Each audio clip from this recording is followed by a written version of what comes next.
Hello, ladies and gentlemen of YouTube. My name is Mr. Maxwell, and welcome back to another side quest about video games with myself and Exilemagpie. Hello! The Ubisoft thing's not going well.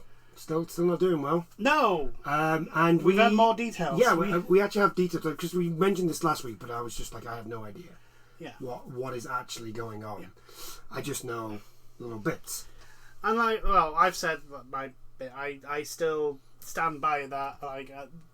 The actual choice of the character is not really the issue. No. I'm just, the reason why Ubisoft picked him is probably not what they sell him. Oh, no. And when I say Ubisoft, I mean Ubisoft management. No, let's call a spade a spade. They've picked him for diversity reasons. Yes. To tick box, not diversity. To tick box.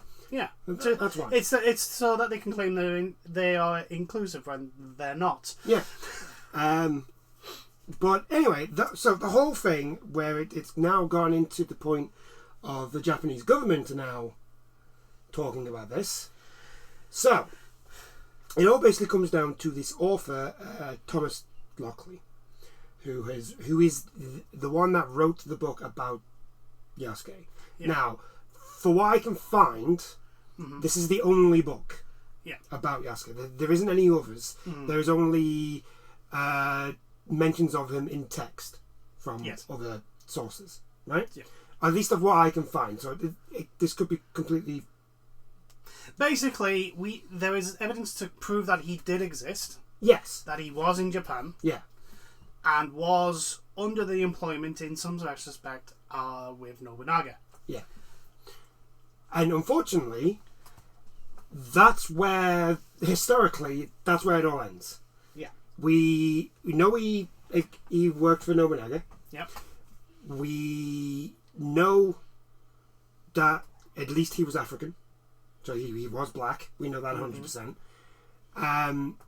The only problem is we don't actually know 100% what he did for Nobunaga. So we don't actually know if he was a samurai or not. No. There's a lot of there's a lot of circumstantial evidence that if you put together, points towards him being a samurai, and in a lot of historical stuff, that's how they basically come to conclusions. Basically, you come along and you go, well, 2 + 2 = 4. Yeah. But in this case, it's kind of hard. There's no concrete proof, but as I've stated before, that in regards to historical telling, a lot of that stuff is, especially for stuff that wasn't written down, and even then, for example, no one knows the actual 100% guaranteed point on map where the Battle of Hastings is. Yeah, exactly. There's a lot of people because environments change over hundreds of years. There's a lot of evidence that they point towards going, it could be this place or this place, that's a lot. That is a lot of how history is recorded. So back to this Thomas Lockley. First thing to note is Thomas Lockley has actually been discredited by the Japanese, by some of the Japanese experts. Now, first and foremost, Thomas Lockley is a historian. Yeah. I'm pretty sure he specialises in Japanese history. But he is actual qualified historian, etc. Yeah, so we're not doubting anything on his qualifications. Yeah. We are nowhere near qualified to do that. So the problem has come is that the fact that there was a very he released a book about Yasuke and basically claiming that he was a samurai and that he was all these other things. And that he was a key figure in the, at least the Hinnoji Temple scene where Nobunaga died. Yeah, when Nobunaga was betrayed by one of his retainers, and was basically surrounded, was going to get captured and killed. Yeah, and at least by Thomas Lockley, at least what he's said in an interview, is that Yasuke was somebody that he took Nobunaga's head and hid it because back then, it wasn't nice what they did to daimyo's heads. Yeah, but also to daimyo's bodies anyway. But it was a the very fact to do that would put him in a very high honourable position. Right. And the problem with this is, one, there's no proof. Yeah. So you can't actually say that. The only thing that has actually been said about this incident is that one of the experts on the Hinoji Temple is that even they have said it most likely he would have been there because he worked for Nobunaga. Yep. But you can't. There is no way they can 100% prove who was there and what they did. Who helped Nobunaga commit seppuku. Yeah. So there's one problem with the book. There is another problem with the book. There's quite a few historians that have come out and said that a lot of it is much more historical fantasy than actual historical fact. And now this is where the problem comes in for Assassin's Creed, because the Yasuke that they are portraying is the same one from the book. Yeah. And yeah, there becomes a lot of problems. Now, last week we mentioned that Assassin's Creed, they came out with that apology, and they talked about how they wanted basically they did fantasy, but they said it in a historical context. Yeah. So people who did exist in the game, and all that. But it's not a one-to-one yeah, telling. which is completely fine. That is perfectly fine. There is a slight problem with this, though, is the fact that they've number one, they've done the same thing that they did with Valhalla, where they've not actually shown any of the fantastical stuff. Yeah. They've just shown the historical stuff. Much more historical stuff. Like a ninja being a ninja and a samurai being a samurai. That's what I mean. Yeah. They haven't shown anything to do with like what we know that is in the Assassin's Creed universe of like old ones technology, like the Apple of Eden and the staff and all that sort of stuff. We haven't seen any of that stuff. I don't actually think that's in Valhalla, because when Origins came along, that's when they started introducing the gods into the games. Yeah, so, no, but I'm in Valhalla. I'm sure it's in there, but it's only like a little bit. Yeah, that's what I mean. Like it's not. They have slowly been cutting back on the modern day parts of the. Well, no, it's not that. It's just the original premise. The original premise. They've cut out a lot of the. That's the whole point. The items of Eden that you would have to find. Yeah. To keep them out of the Templar's hands. Yeah. And all that sort of stuff. And now we are with them coming out with this. Ubisoft coming out with that apology, saying that we don't intend to be 100% accurate, which again nobody was expecting. I think the biggest issue is that, and we mentioned it before, it's not the fact that like they are having historical real life people who lived during those times in the game. It wouldn't, they've had George Washington, they've had Leonardo da Vinci. Yeah. The main antagonist of Assassin's Creed 2 was an actual pope. Yeah. The issue isn't that. The issue a lot of people had is like, we've always been a protagonist that is not actually recorded in history. Yeah, Ezio didn't exist. And we've always exist. been a native of that area. Yeah. True, that is also something as well. The only time we haven't been, it was, I think, Black Flag, but when you think about it, the time period that it was sent, at the time... He was a pirate. He was a pirate, which most of them were Welsh. And they were either Welsh or, South England. Yes, South England. But most pirates were hanging around the Caribbean. And also at the time, the most famous... Well, at least pirates, Western pirates. Because Western obviously, pirates. there were the Chinese pirates who got so powerful that, one of their pirate queen was eventually made basically a lord. So that's also another problem, is the fact that, like, why have you chosen this game to do this? What is so special about and this? Also make the first known real person who existed as the playable character. Yeah, like for the first time. There's a lot of the timings for those of us that are very cynical the timing is rather suspicious. To be fair, I think the best thing they could have done, in all honesty, would have much been more like just not acknowledged it and just got on with it. Yes, but then that's. But then Ubisoft. That would not be Ubisoft. Yeah.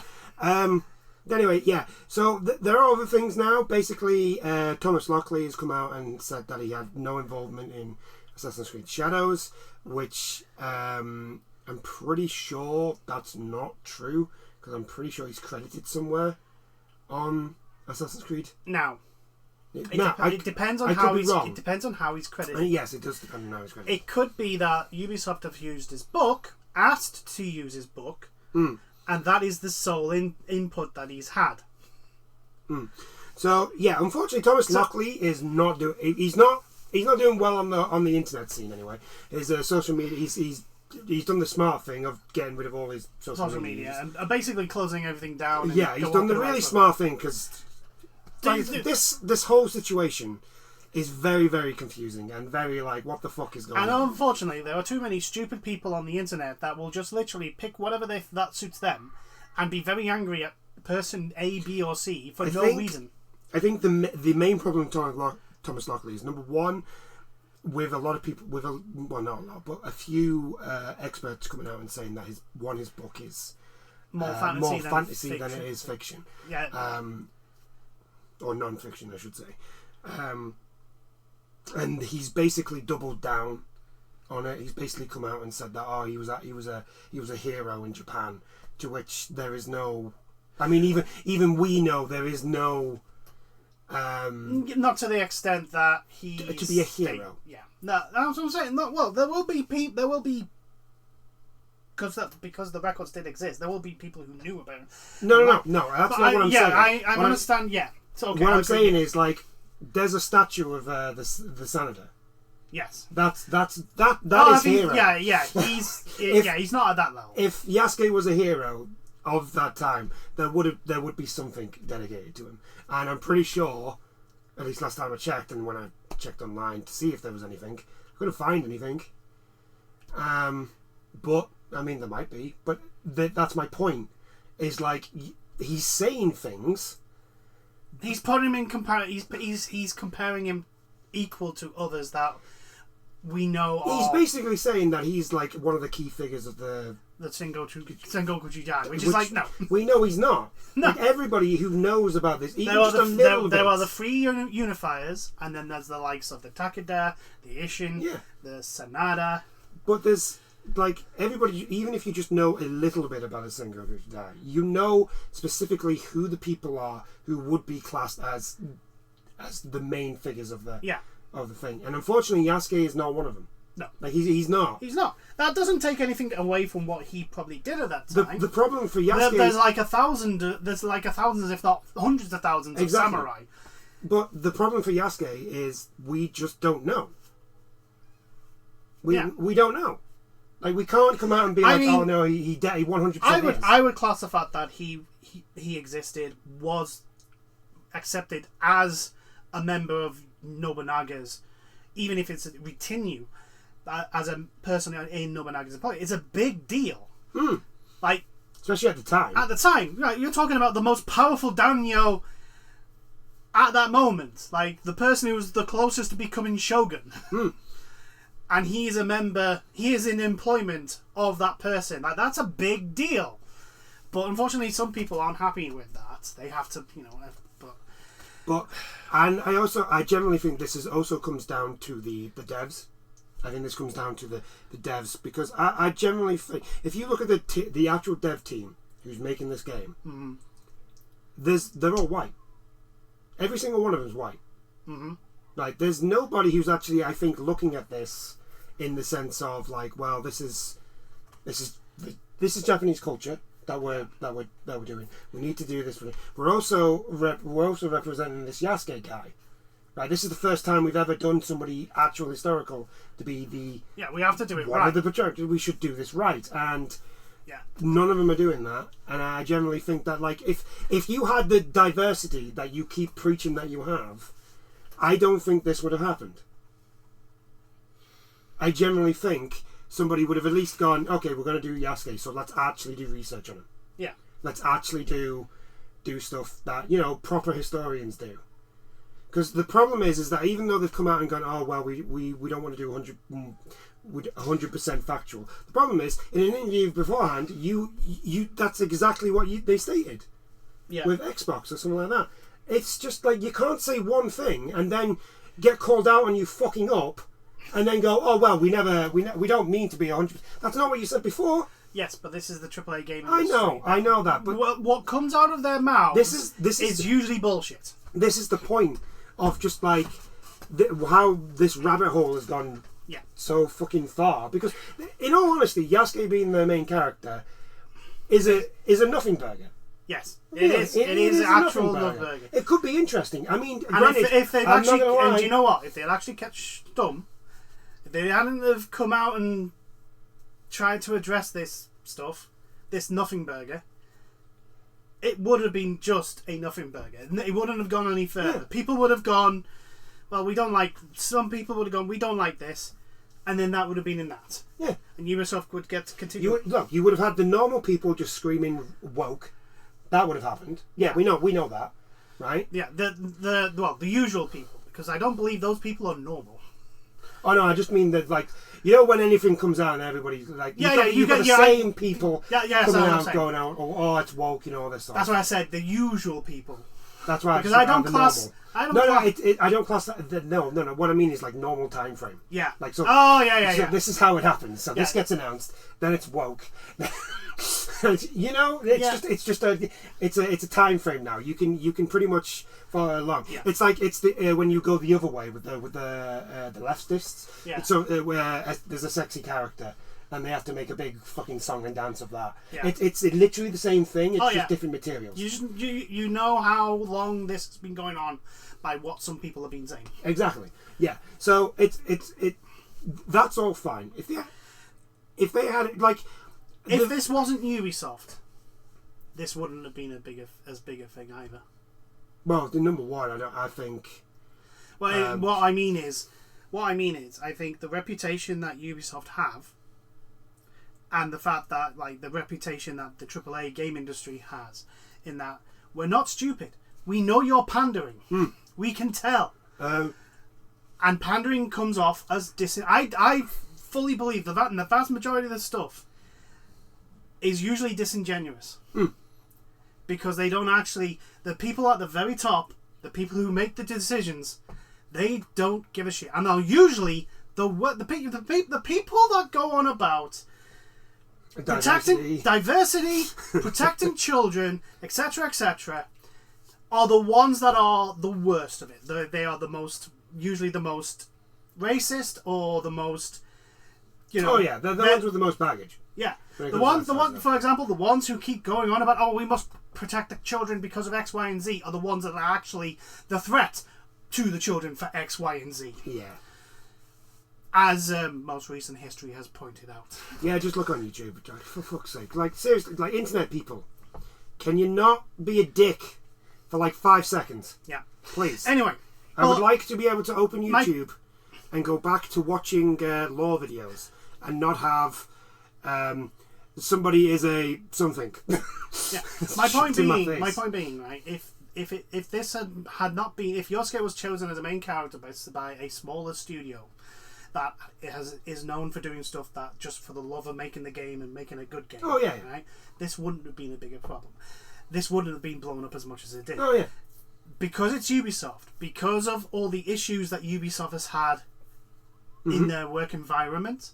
In the way they treat their staff, in the way that they've represented groups in the past, this comes off as potentially disingenuous. Not to the people that are actually making the ones and zeros and actually working on the game, the management that make the decisions.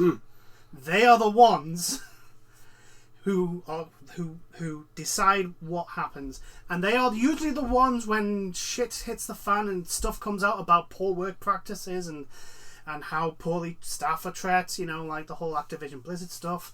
It is the managers that are the problem.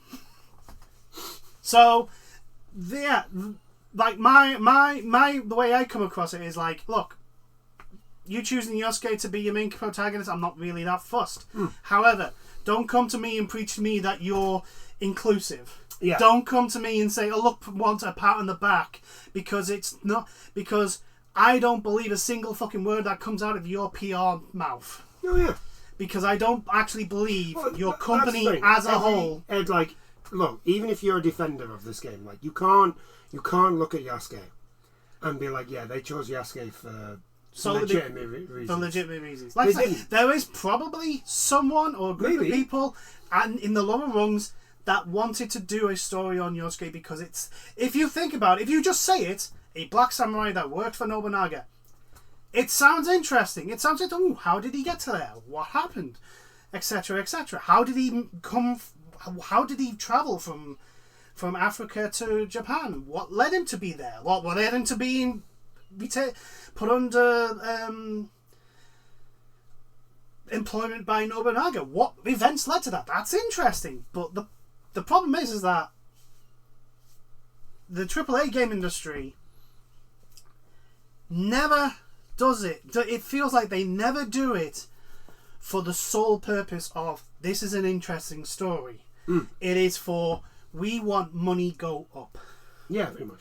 And we think pretending to be inclusive make money go up.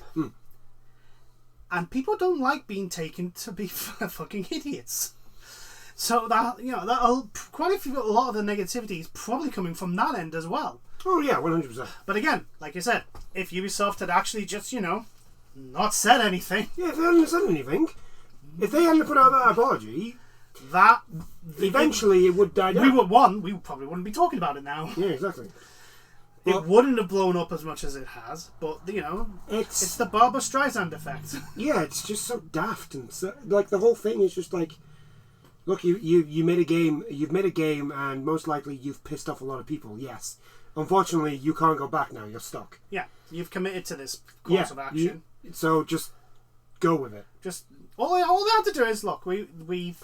Look, in all honesty, when that game comes out, I guarantee you, the fact that this whole thing with Yasuke is going to be not even in like the top 5 or top 4 things that's wrong with that game. No. Number one, that combat looks fucking shit. It looks basically this like they haven't done any changes to when Origins came out. Most likely. Which is, considering the environment they're in now, is like, you don't learn your lesson. You need to improve. Anyway, don't be daft. It's Ubisoft. But yeah, we'll just have to wait till the game comes out, and you never know. A miracle may happen, and it'll be an actual good game. No, it won't be. That's why I said it was a miracle.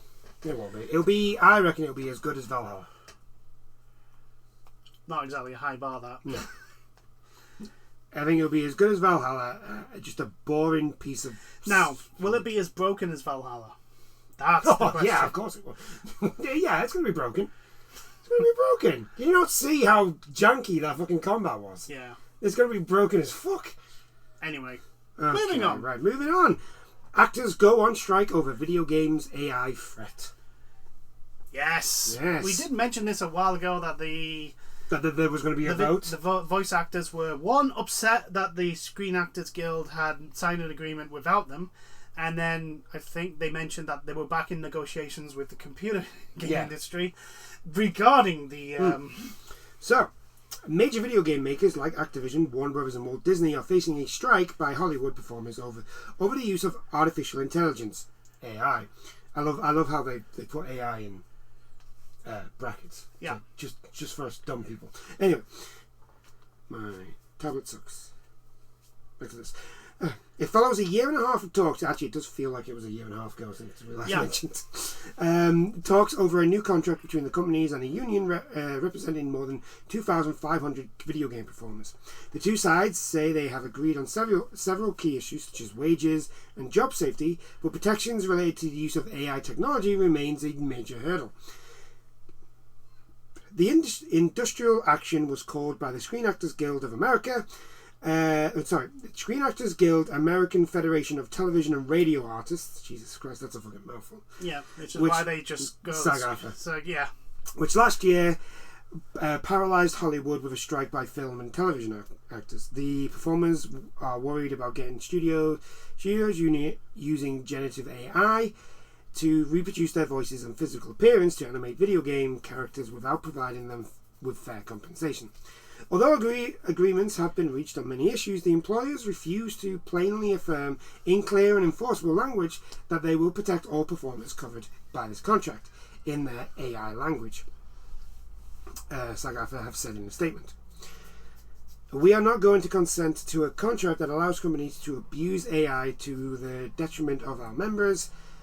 However, the video game studios have said that they have already made enough concessions to the union's demands. So, here's my response. The reason why they won't put it in writing is because that is what they really want to do. Yep. They want, and before anyone pipes in, creative AI art, at the moment, the way it makes it is by taking art made by other people and then amalgamating it into something else.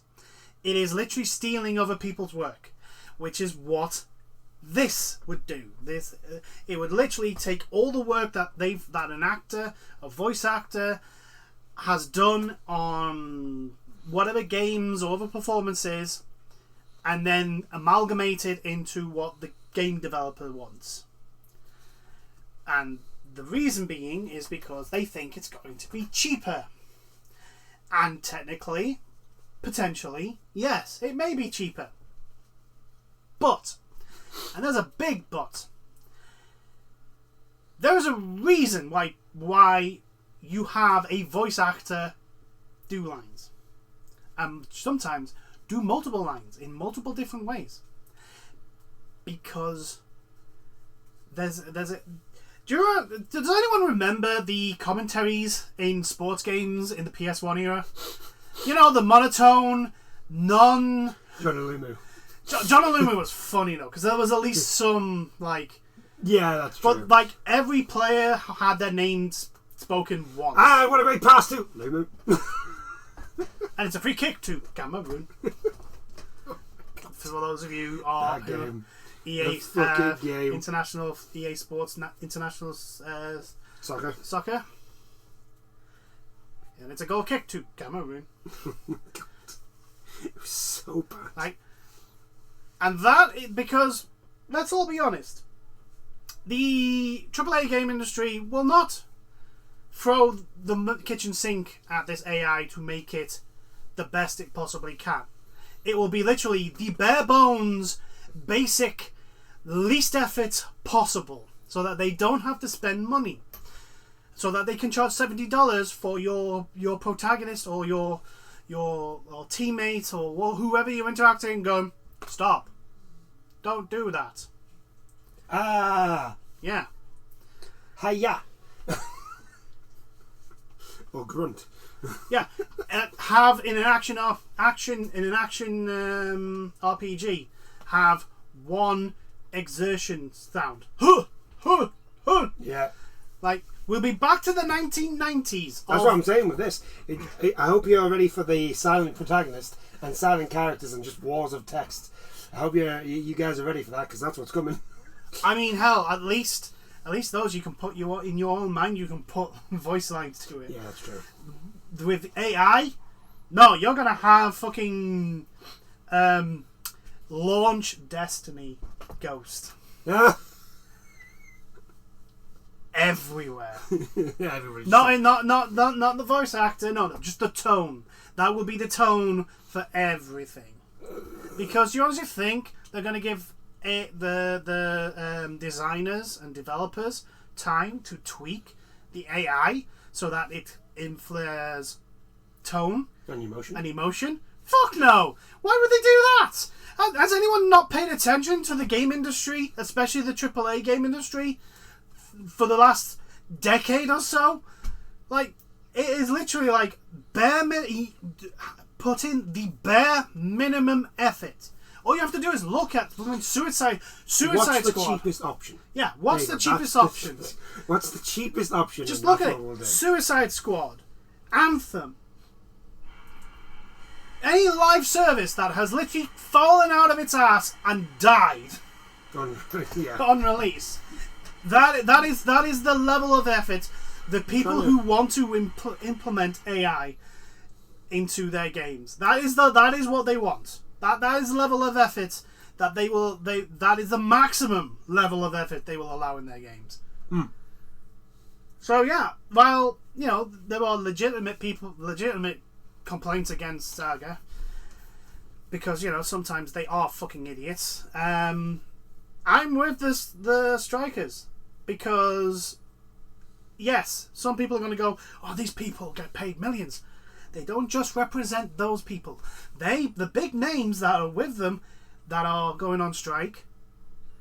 That's just like extra firepower. Yeah, that's extra firepower. That's basically shining a fucking spotlight on the situation. This is for like everyone who, even like your small voice actors who like do bit parts and extras. Yeah, the ones who starting off get extra roles. Yeah, this will be for them as well as the big ones. Yeah. So, because if you're an extra as a voice actor, you don't get a lot of money. You don't get a lot of money. You don't get paid that much, and you have to do an awful lot of stuff because you're probably in multiple things. Which is why I think a lot of games, if they're gonna do this, they should not the AI thing, but I think like games like Destiny, they should do voice packs. Yes, they should give small voice actors a yeah. I mean, a lot of people. There's been a demand for customizable ghost voices for a while now. Oh no. Whether I don't think they're ever going to implement it that because of the way that the story is told. They have to get a voice act. They have to get voice actors to do. That's an awful lot of lines for them to do. Yeah, but like we've had the final shape now. Yeah, maybe going forward that's possible, but that would mean Bungie would actually have to put some effort into it. But you see, Bungie's owned by Sony now. True. But again, Bungie have to put some effort into it. Yeah, that's true. Well, you don't know. Hey, look. Miracles can happen. Look, Destiny 3's going to happen. Alright. They should just call it Destiny. They should get rid of the 2 and just call it Destiny. I mean, right now, everybody just calls it Destiny, but I think the thing with Destiny, if they do a Destiny 3, it's going to be like a clean slate. Oh, that's going to piss off a lot of people because I don't think so. I think it'll be alright. All the time and effort that you've put in, and they want you. Would you honestly agree? As long as they don't close the servers. No, I mean, do what they did with Destiny 1 to 2. I.e., all that stuff you got, all that stuff that you spent time and effort on. Yeah, it's all gone. As long as they don't do something shitty like that. No, I don't mean like, oh, by the way, you're going to be I mean like a clean slate, like you make your own. So basically, if they're going to do it, basically more customizable options on your character. Yeah. Instead of just being, oh, you're a robot and you're a purple person or a human. Like I mean, like much better. Oh, I guess you could actually be a Cabal. Or a Fallen. This is what I mean. Like if you think about it, the things that we could do going forward, if we did a Destiny 3. Right, the things you could do is that with the ending of the Destiny 2, at least with the final shape, there's at least a good outcome of because if you think about it, if I do say they bring in but there's new classes, you can be Fallen, you can be Cabal, you can be no, that's it. You can't be Vex because Vex are darkness. And the Hive is literally the Hive. The Hive is literally the Hive. So here's these 2 new classes that you can be. Yeah. Right. But Cabal is literally a proper tank class. Yeah, but the thing is, if they did that, and you decided, right, I'm going to be Cabal, you'd have to start from the beginning again. That is true. Because that's how the new characters work. You have to start from the beginning. So you're basically starting with a new slate anyway. Yeah, that is true. I know, but that's fine. That's not. I'd agree with that because technically you're not starting with a brand new. Like you're starting a new character. Yeah, you're starting a new character, new game. Yeah, that's what I mean. Fine. I don't mean going into Destiny 3 with. I mean, if you like, what I think is like, if you're going to go into Destiny 3, and you want to bring your character over, you can. Then let them do that. Yeah. Right. Let them do that. But if you want to start again as a new character, I don't see a reason why not to. Yeah. And we've gone awfully sidetracked from Yeah. the game industry. Well, just to finish off with the whole Destiny thing, right? And Sony really want a good live service. Well, they've got one now. It's Right? called Destiny. Yeah, they've got one. It's called Destiny. But like, if Bungie wanted to, they could go to Sony and go like, "Well, we will make Destiny free," Yeah. Well, and Sony will go, "Yeah, okay." Anyway, back to this. back to the Screen Actors Guild. All it takes is for them to write in the contract that they will not use the representative the voices and likeness in AI generated materials. The problem is that they know if they are going to use AI generative stuff, it is going to they can't 100% guarantee it will not take from anyone with that contract, which means that they can't use AI. And they want it because it's the new thing that they think they're gonna make loads of money from. Yeah. It's the new fad, and just like NFTs, just like loot boxes, it is not going to work. So there was a spokesperson for the 10 video game producers that are in the negotiation with SAG-AFTRA. So they came out and they've said, "We are disappointed the union has chosen to walk away when we are so close to a deal. You're the ones that are stopping it from being signed, you fucking idiots." Our offer is directly responsive to SAG-AFTRA's concerns and extends meaningful AI protections that include requiring consent and fair compensation to all performers working under the interactive medium agreement. No. What they want is that you won't use them. You want to use them. Yeah. That's the problem. The interactive media agreement covers artists who provide voiceover services and on-camera work which are used to create video game characters. The last deal, which did not provide AI protections, was due to expire in November 2022, but has been extended on a monthly basis while talks continue. Last year's TV and films actors in the US won $1 billion, which is roughly about £719 million, in new pay and benefits, as well as safeguards on the use of AI following a strike organised by SAG-AFTRA. The strike took 118 days, which it was the longest shutdown in the union's 90-year history. Yeah, because it is literally the future of the industry they're fighting for. Yeah. Now, this strike has happened at the exact same time as the writers' strike. Yeah. The writers of the Screenwriters Guild has also gone on strike. Again over AI. The actions has severely disrupted film and TV production and cost California's economy more than $6.5 billion, according to the entertainment industry. Yeah, because in one sense, the strike last year was not just about the actors; it was basically also in support of the writers. Yeah, because the writers were basically the entertainment industry, because the entertainment industry is run by the worst people in the world. If I remember correctly, writers were getting, I think it was like 5%. Yeah, 5%. They were getting fuck all, and also the companies were starting to experiment with AI, and like I said, creative AI cannot create something from scratch. No. It cannot create something truly 100% original. What it does is it takes images already it's got access to, and makes it as for pictures example. It takes examples from what it has access to, amalgamates it, and then produces something that's different. But it's still stealing because there's no actual creative process into making this image. You can still see exactly where they've stolen from. And there's no, it's not like making a cover of a song or using Lord of the Rings as an influence on your book. and where people can clearly see, oh well, he's influenced by Lord of the Rings for this X, M, Y, and Z. It's not like that. It's like a clear one-to-one. They just ripped this from this thing and put it in. And the same goes for writing. The AI just takes stuff from its programming and what it's got access to.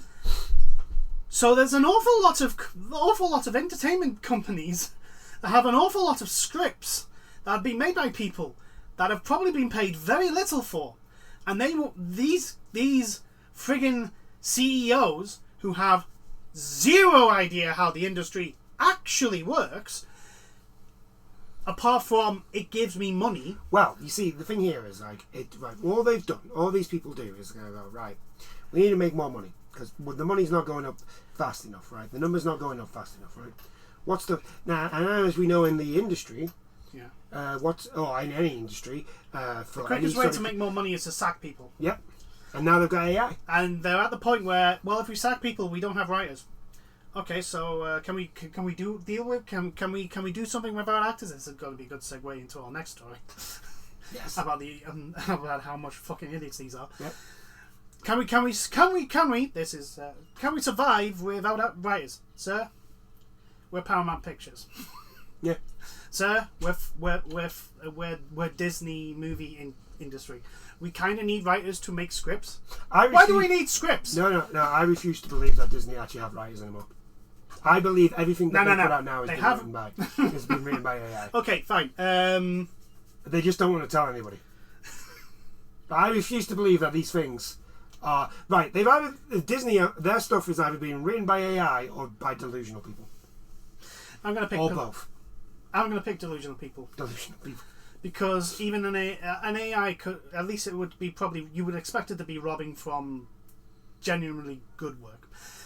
Anyway, but yeah, these people who are in the decision making, i.e. the CEOs, who are not there because of actually how good they are, it's just, either through nepotism or through the fact that they make money, and that's it. Mm-hmm. These people have no idea actually how anything actually works, and so they come up with stupid questions like this, and they make it. For example, Hasbro thinks it's perfectly okay to fuck over the entire Dungeons and Dragons fan base because they weren't monetized enough. With Hasbro, I just don't understand. Like, you're literally a toy company. Make toys. Just make figures for D&D. Yeah, but that would cost money. No. That's not even that. That's just common sense. I know it's common sense. Because making toys costs money. Yes. You already make toys. Yes. But they would have to then make more toys, which could cost more money. And they don't want to do that. They don't want to spend money. They want to just magically create money. They want to magically have money come into them constantly for no reason. But yeah, this whole AI, the thing is like, AI has its place. Predictive and generative AI has its place. For example, AI was used to... It's a tool. Yeah. AI, for example, was used to generate the most recent announced drug that's not out yet for cancer, but like to develop it. Yeah. To actually make it. And they're saying it would take doctors and scientists years to do what the AI did. Because the AI can go through 20 billion permutations of chemical equations like that. Yeah. That's what AI should be for, to make the really hard, really menial tasks that is just depressing for humans. It just wears humans down. Yeah. So that it allows people to do more things and be more productive. But what the entertainment industry, the AAA gaming industry, is involved in this as well, and if you to be perfectly honest, on the social media scene, it's fairly not surprising that the crypto bros who were pushing NFTs are now pushing AI art. There's a reason why these blooming scammers. Hey, I'll have you know, AI art is just like normal art. Well, yeah, it is because it's rubbing off people. Yeah. It's literally robbing people's art to make its own.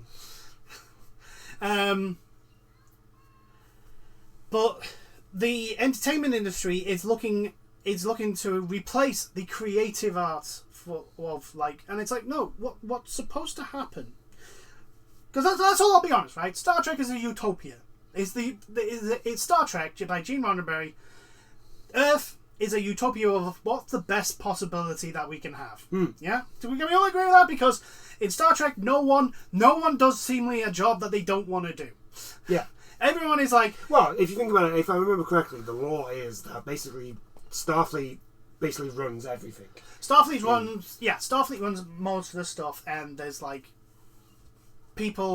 most people's occupations are stuff that they want to do. Yeah. Because all the menial, hard, tiring, and not really rewarding jobs are now done automatically. Yeah, done by robots. Yeah, that's what I'm saying. But the creative arts, like movies and music, and they are still done by people because they are creative, and that is one of the most human things to do. But no, the AAA game industry and your Warner Brothers and your are like, well, we don't want to pay these white creative people. No, we don't want to pay these people to write scripts. Yeah, we don't want to pay people, so we're just gonna have AI. And the thing is like they're so fucking nearsighted, they're so short-sighted, and so blind to the actual realities of the world. These very people, if they got what they want, would then, within months, turn around and go, well, why is no one buying our movies? Because no one's employed, you fucking idiot. They're doing that now. I know, but no, what I'm saying is like, in a few months from now, oh yeah, like when literally no one goes to see a movie because no one has the money to, they'll go around and go, well, why don't they go see our movies? Well, the people that would have gone, you fired. And now no longer have a job. And everyone else, they're doing all the menial shitty jobs, which don't pay a lot. Yeah. So they can't afford to go see your movies. But where's my millions gonna come from? Well, that's your problem, you fucking idiot. How about you spend 1 second doing something you've never done? Actually think about repercussions of your answers, of your actions. And speaking of investors... Speaking of dumb questions... Capcom basically had an investors meeting. Yeah, because every company that has shareholders and all that, they have meetings with their investors to say, this is the state of the company, this is what's going to happen, this is what the next 6 months is going to look like. Just basically saying, look, cool guys, thanks for your money. Your money's going to great places, and yes, you will make it back. You will make it back, don't worry. It's all good. The Out of Touch corporate suits is a popular trope gamers like to imagine business types who know how to make money, but seemingly don't engage in the medium more than is strictly required. God damn it, stop giving me adverts. While the archetype can and does exist, executives generally know what they are doing. No, they don't. I'm sorry, but no. No, they don't. You don't get Yves Goulamon saying Skull and Bones is a quadruple A game if he knew what the fuck he was talking about. You don't get Phil Spencer. You don't get Phil Spencer in a court of law saying that his games suck. You do not get Matt Booty 24 hours after closing Tango Games saying we need more games like the one Tango game, like Hi-Fi Rush. And we need a good small studios. We need smaller studios that give us rewards and prestige. If they knew what the fuck they were talking about, they wouldn't do that and say those things.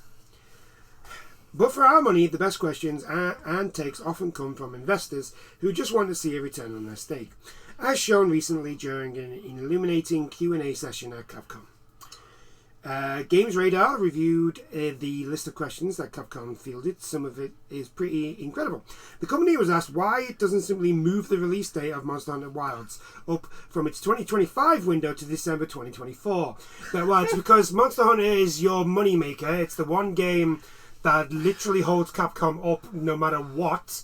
Even when it was when They were not doing Capcom were not doing well, Monster Hunter was literally the game that saved them. So yeah, it is their child, and they are not going to fuck that up. But anyway, they're not going to throw the baby out with the bathwater. That's not happening. Which would allow Capcom to capture more profit from the holiday season. With what we imagined was infinite patience, the firm explained that the release would be revealed once preparations are complete. The game is clearly still in like beta at best, and I don't mean i.e. the betas that get released, the public betas. I'm on about the betas that are actual betas. It's probably most likely in, I would say, late alpha. Yeah. That's what I reckon. It's most likely in late alpha. It's like, you can't just like click your fingers and release the game. Yes, I know EA and Ubisoft and think that you can Bethesda can think you can just release a game and it'll just work. Tom. Well, Bethesda do.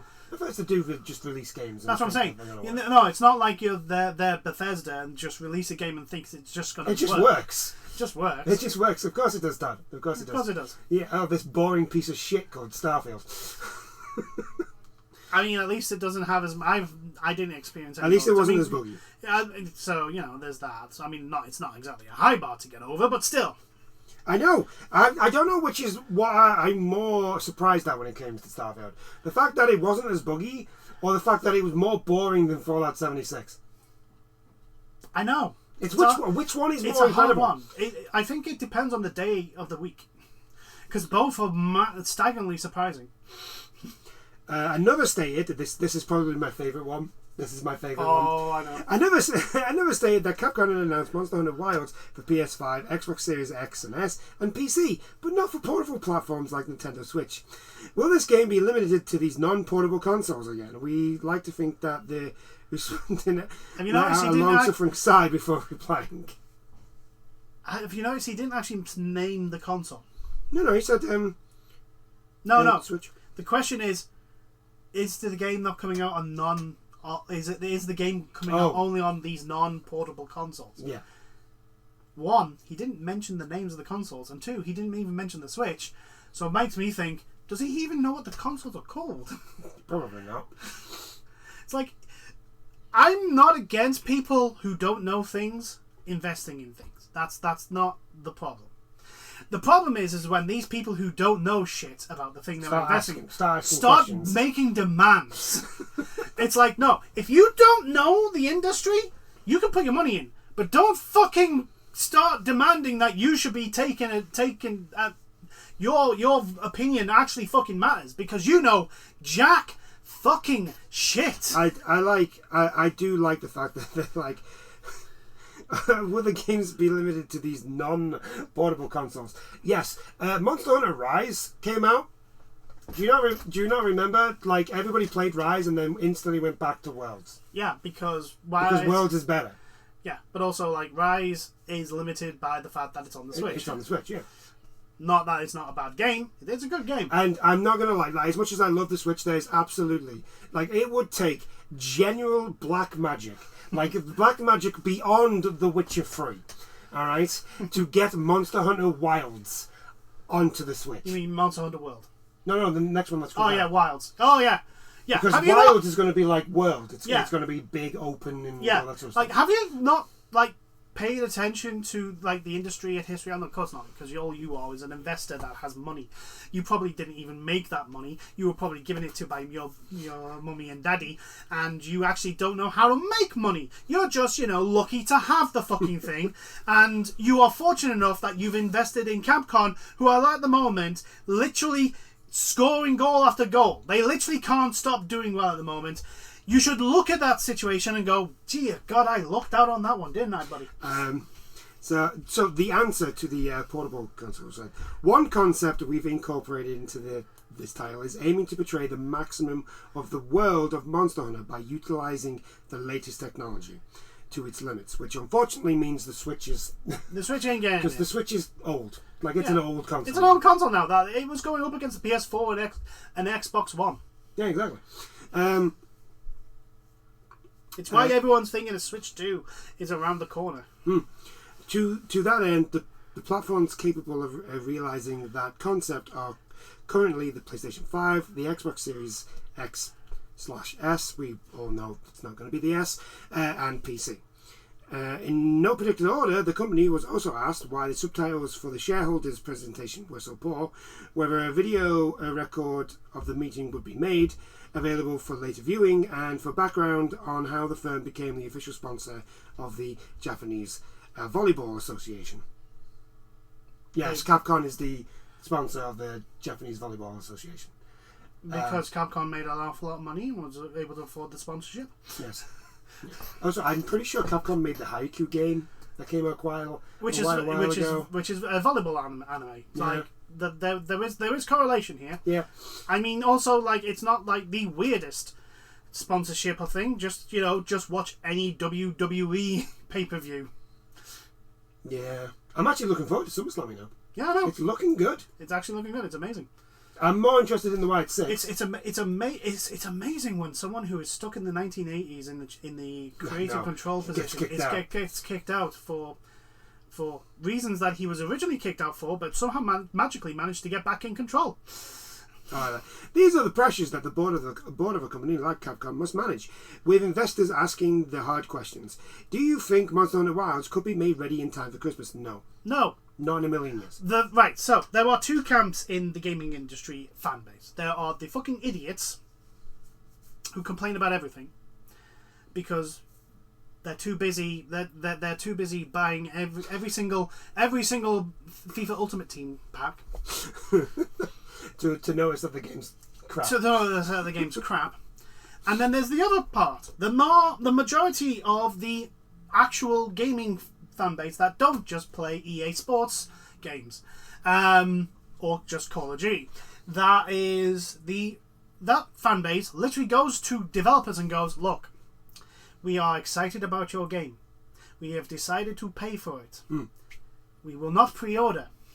But if you decide the game is not ready yet and need to delay it, then delay it. You don't even need our blessing for it. We just want prime example of this, and this game's coming out soon. I think it's like 2 weeks. Black Myth. Wukong. Yeah. That's the prime example of this. That game got delayed so many times, and everybody just looked at it and went, "Yeah, it's a small team developing it. Yeah, take your time to it, guys. The game looks amazing. The game looks amazing. You don't need to sell me. I am willing to wait. Look, I am one of these people that when I see a game, like, I do instantly want that game. Yeah. Like, I want it in my hands. Yeah. Like, Metaphor is out in October, and I'm literally like I just want it now. Please. But at the same time, I'm not one of these people that's going to turn around and be like, oh my god, it's not out yet. And then get really pissy when they announce that, sorry, but it's been delayed. Yeah, it's been delayed. Because I get it. Like, as the former late Nintendo CEO has said, a delayed game will eventually be good. A rush game will always be bad. Delayed again, the game should only come out when it's ready, when it's not full of bugs, when it's not in a complete state, when there's no end content, etc., etc. When the game is complete, then you release it. Unless you've got no choice. There have been some games that where, they just run out of time. Yeah. Because you can only delay a game so many times. Oh yeah, there is like the Duke Nukem Forever situation. Yeah. That game was always going to be bad. But the vast majority of games, like, for example, what was the game that was released to, for example, No Man's Sky. No Man's Sky should not have been released when it did, but they were pressured into releasing it. The money had run out. And so they released it in a poor state. But but it's been proven now with No Man's Sky that if they'd actually been just given more time to get it to the state they wanted it to, that game would have released good. And I keep saying it. first impressions in the gaming industry really do matter. You just have to look at the graveyard, the ever-increasing graveyard of live services. Avengers had no end content. Mm-hmm. It died. Suicide Squad has no end game content apart from now the DLC characters, which again, it's like if you don't want to pay for them, you get them at the end of all the content. Yeah. And I'm sorry, but that game is not interesting enough for me to play through that again to experience the new character combat. No, doesn't fucking work. Do you know that what we when they were like, oh, we're killing the Justice League, yeah, and then we said, I bet that it's going to end up being that like they go into these other Elseworlds, yeah, and they bring back the actual Justice League. Yeah, yeah, that was the plan. Yeah, that was the plan for that story. Yeah. Oh, there's a shock. There's a fucking shock. Fucking hell. Just fucking joke.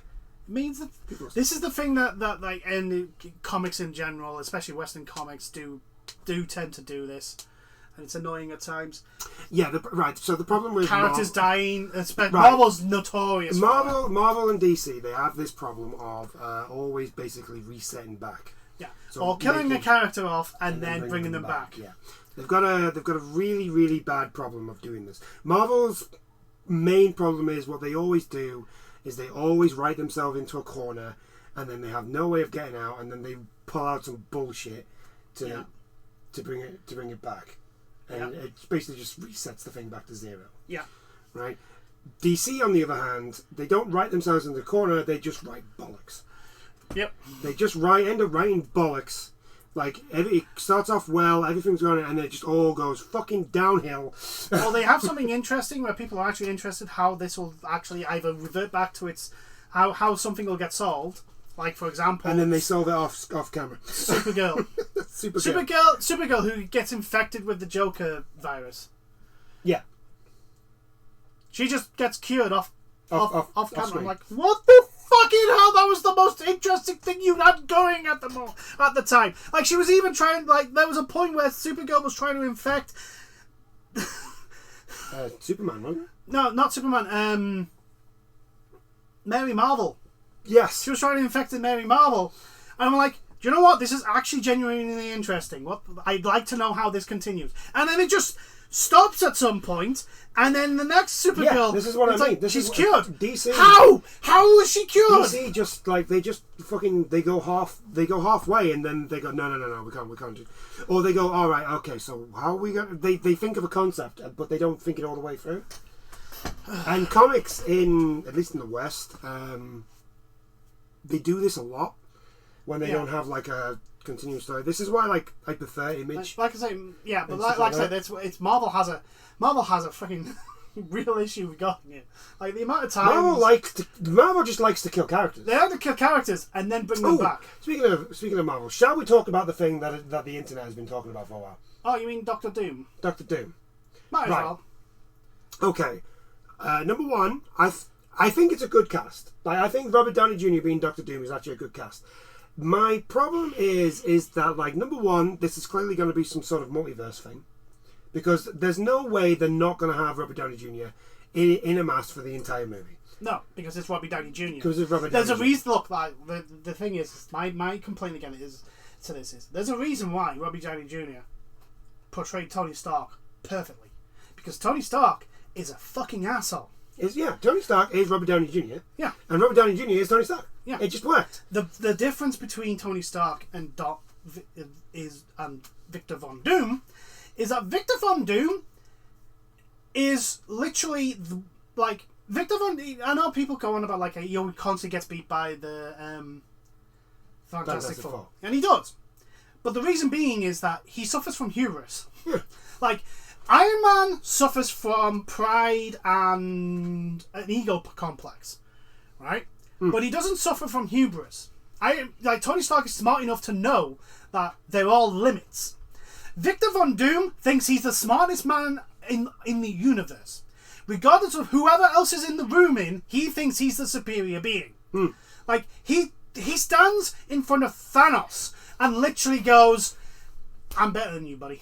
Come at me, bro. Come at me, bro." Like, Victor Von Doom is that. So, like, the only reason why he loses to the Fantastics so much is that because he has such a fucking hatred of Reed Richards that it just overrides everything, and he just overcommits to things, and it blows up in his face. Yeah, because he has to beat Reed. He has to beat Reed Richards. It doesn't matter if he wins, he gets what he wants. He then has to beat Reed Richards, even if technically getting what he wants is beating Reed Richards. It's still not enough for him. He has to actually have Reed Richards defeated, and that's what causes him to lose, because he basically forgets the plan. Yeah. He is encompassed by envy and greed and rage over this one man that it undermines his entire everything. And yet, he is still one of the smartest, dangerous, and... He's arguably the best bad guy. Oh, he's easily one of the best bad guys. I think people don't understand, like, the monologues that Victor Von Doom can go on are fucking legendary. They are amazing. Doom is amazing. Here's the thing, right? You know the Marvel Rivals is coming out? Yeah. Do you want to know the storyline? The story, like, the basic plot line for it? Go on. Doom's caused it. Yeah, that makes sense. It's Victor Von Doom that's caused all, like, the multiverse to, like, explode, and so everyone, that's why they're getting all, that's their plot point, to be able to have, like, Penny Parker and all them their characters, which is do you know what, it's a very simple plot point, and I look at it and go, yeah, that tracks. It works. Yeah. Because there's a future Victor Von Doom and a present Victor Von Doom, and they're both trying to basically kill each other as well, and I'm like, well, yeah, because there can only be one Victor Von Doom. Yes. It's funny because there's a storyline where there's literally two Dooms. Yeah. And the Thing wins because he basically turns around to them and goes, you're gonna stab each other in the back the very first moment you get. And they literally go, you know what, he's fucking right. And start fighting each other. But yeah, like, I don't think Robert Downey Jr. should be Doom. I think they've picked him because everyone likes him as Tony Stark. I think you're right. I think it's much more of a, like, everybody likes Robert Downey Jr. and so we're bringing him back as a Doctor Doom. It's most likely going to be I still think he's going to be Tony Stark. I think he's going to be one of their, their what if comics that they do where Tony Stark became Doctor Doom. I think he's going to be that. I think we're going to get two Dooms. I hope we get two Dooms. I think we're going to get this Doom. So I think he's still going to be Tony Stark, but he becomes Doctor Doom instead of Iron Man, right? From another, because they've got the multiverse now, so they can do this. Yeah. I think in the main universe we are going to get, because we're going to get. We know we're getting a Fantastic Four movie. We're going to get an actual Victor Von Doom. Cannot have also, do you know what Victor Von Doom's best power is? Diplomatic immunity. Exactly. Victor Von Doom is the leader of, is it Latveria? Latveria is the country. It's basically the Balkans. But I'm not going to sit here and say, I think X, Y, or Z should be, because I don't know who could personally. I don't know who could play. I think. To be honest with you, I'm much more interested now that Robert Downey Jr. is in the movie than I was before. I am going to admit that. Like, as before, when they announced it, I was just like, that's fine. But now they've come out and gone, well, Robert Downey Jr. is the thing. I'm like, oh, okay. So it's like with Deadpool 3. When they announced that they were making Deadpool 3, I was like, and then they were like, Hugh Jackman's going to be Wolverine. It's Ryan Reynolds and Hugh Jackman, and I was like, right, I'm fucking in. So it's kind of the same thing. Yeah. And to people who are complaining about with Deadpool versus Wolverine, going, it's too action. It's like, no, it is literally what it's meant to be. It's like every Deadpool comic and movie and TV show, anything involving Deadpool. It is literally switch your brain off, watch the fun happen, and enjoy the movie. Yeah. It is not going Which reminds me, we need to go see that. Yeah, we do need to go see it. But yeah, I think I am much more interested now than I was at first, because now there's actually, like, number one is Victor Von Doom. Yeah, and like we said, Doom is one of the best. And films. number two, Doom is easily one of the best films. I do think Robert Downey Jr. can pull him off. Yeah, I would like personally, if they're not going to do like, oh, he's actually Tony Stark from another universe, they're not going to go down that route. Please make him wear the mask at all times. Yeah. I don't want this whole like everybody sees him and nobody goes, wow, he looks just like Tony Stark. Isn't that amazing? Yeah. Like, no, because that's exactly what people would do in real life. Wow, he looks just like Tony Stark. But also the thing is like Doom's mask has significant, and I'm sick and tired of characters in comics who have masks on for specific reasons. So, for example, like Judge Dredd, Victor Von Doom example. Their masks. Spider-Man's actually the prime example of this because, like in the comics, he's only ever took his mask off in front of people once. Yeah, and lived to regret it. Like I mean, granted, in the movies for Spider-Man, they don't like the only reason why it was revealed is Mysterio broke it to the world. Oh, I know that. No, what I'm on about however, is like, they spend I half doubt the movie. Spider-Man. I personally wouldn't have thought Spider-Man would. Spider-Man. This is my point. Spider-Man is a really good point of this because even Spider-Man is like a friendlier version of Batman. Mm-hmm. Because like when you read the comics for a very long time, for a very very long time, even when he first joined the Avengers, like, when there was Avengers meetings, everybody else had their mask off. Spider-Man never took his mask off. It's a big deal for who Spider-Man reveals his identity to. And they made a point of it when he revealed his identity to the Avengers. It was like basically he'd grown comfortable enough with them to trust them, because despite what like all the other superheroes, like Peter Parker's knows only far too well the consequences of someone who shouldn't know his identity getting to know his identity. Yeah.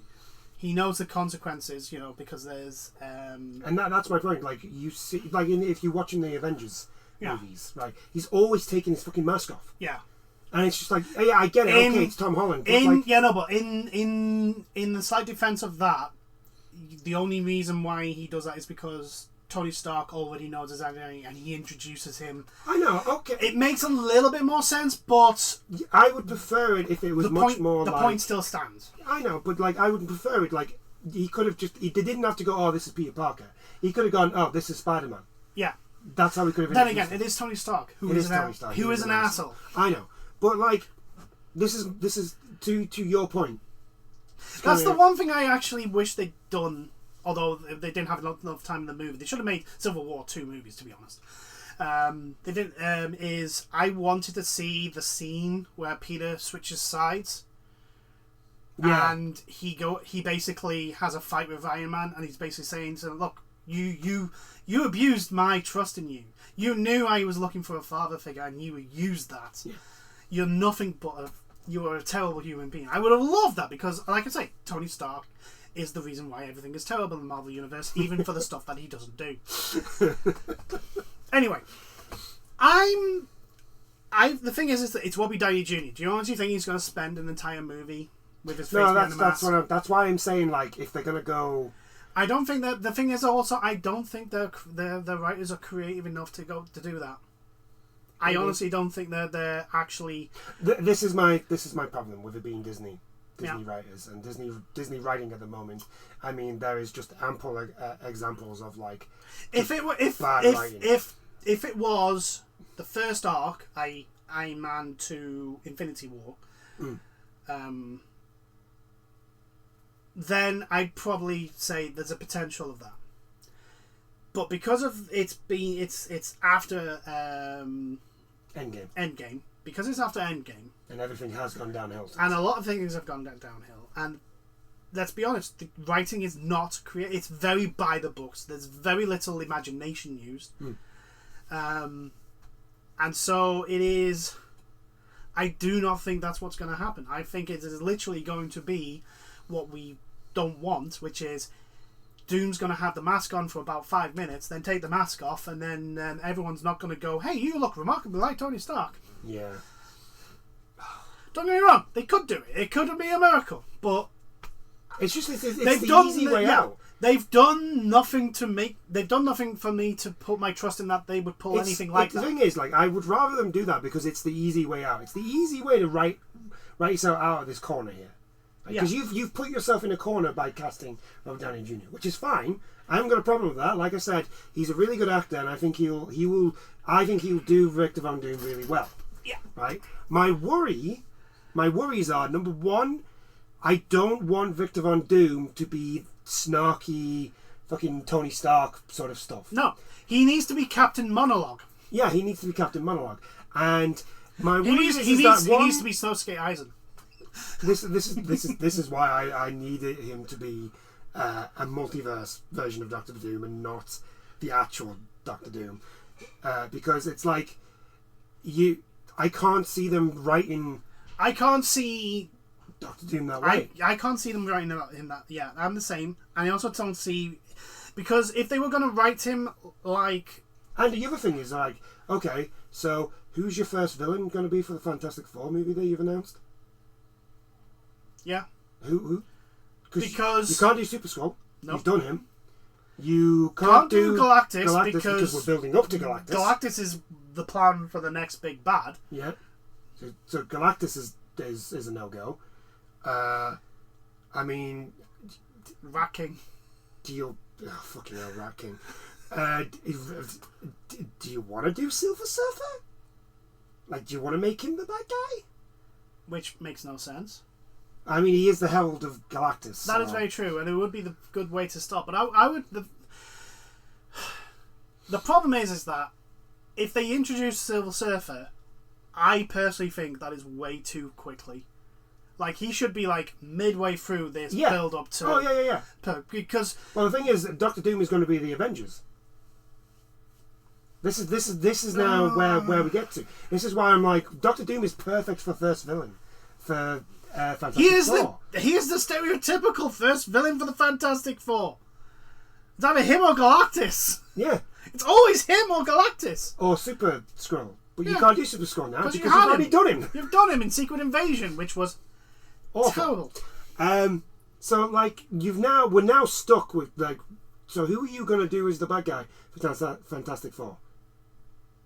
They're going to grab some... Because Fantastic Four they don't have a very big villain. They don't, actually. It's usually... At least, none that I know of. Yeah, out of, like... Because a lot of their conflict is with Doom. Yeah. Because, like I said, Doom is a petty, arrogant, and hubris person that is a very dangerous threat. But again, he overrates. I've read on social media, like, Doom is amazing because he is at 11 in the threat scale, but he thinks he's a 12 and thinks everyone is a 5. Yeah. Everyone else is a 5, which is why he loses. He suffers. He is literally the poster child for hubris.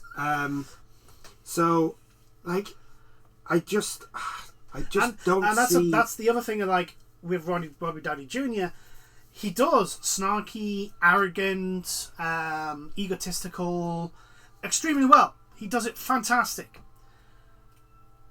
Hubris is a very unique set of things. At least it's not that; it's the monologue. Like, the monologue has to be good.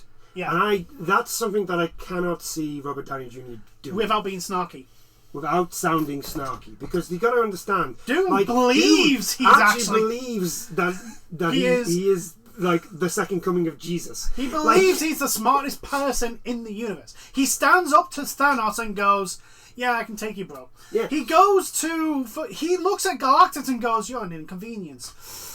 And yeah, he looks at the X-Men and Charles Xavier and goes, and that's where I'm like, I don't think Robert Downey Jr. is going to do that. Because it's not just that. I also don't think they're going to be able to write. Yeah. That's where my problem comes with introducing Doctor Doom. Is that, like, I mean, I could be wrong. Yeah, they could write him perfect. They could do. Miracles have happened before. The problem is that of the recent stuff that they've given us, does not give us any, like, confidence that they can actually pull it off, which is the issue. It's not necessarily that we don't think they can't. It's that they haven't shown that the other thing that worries me is that Robert Downey Jr. does feel like a bait. Like, it's a desperation. Yeah. It feels like desperation. Like, oh shit! Come see this movie. Come see this movie. Look, Robert Downey Jr. is in it, and it's a Marvel movie, and you liked him. You like him as Iron Man. Yeah, that's what it feels like, and I'm like, oh, I don't know. Well, it's like it smells of the Rise of Skywalker with Lando. Look, Lando's in. You like him? Yeah. I would agree with that. Yeah, that's what it feels like. The Emperor's back. You liked him as a buddy? Don't, no more. Please don't. It does smell like that, though. It hurt me so much. Oh, and the fucking stupidest fucking line I've ever heard in a Star Wars movie. Technology only known to the Sith. They made a clone. No. You know what the funniest thing about that line? Yeah. It's Charlie from Lost that said it. It's like, yes, the stupid man from Lost said the stupid line from Star Wars. Of course. Yeah. Of course, it makes complete sense. Fuck me. Yeah. Well, no. I don't want to. No, I don't want. We've already. There in the far back past. There's literally us spending an entire video lambasting and criticizing that movie. If anyone wants to hear our opinions on it, and we have a few, go watch that video. Yeah, just go back to like 3 years ago. Yeah, whenever that movie came out. I can't believe we went to the cinema to watch that. I mean, we didn't expect it to be good, but fuck me, did we have...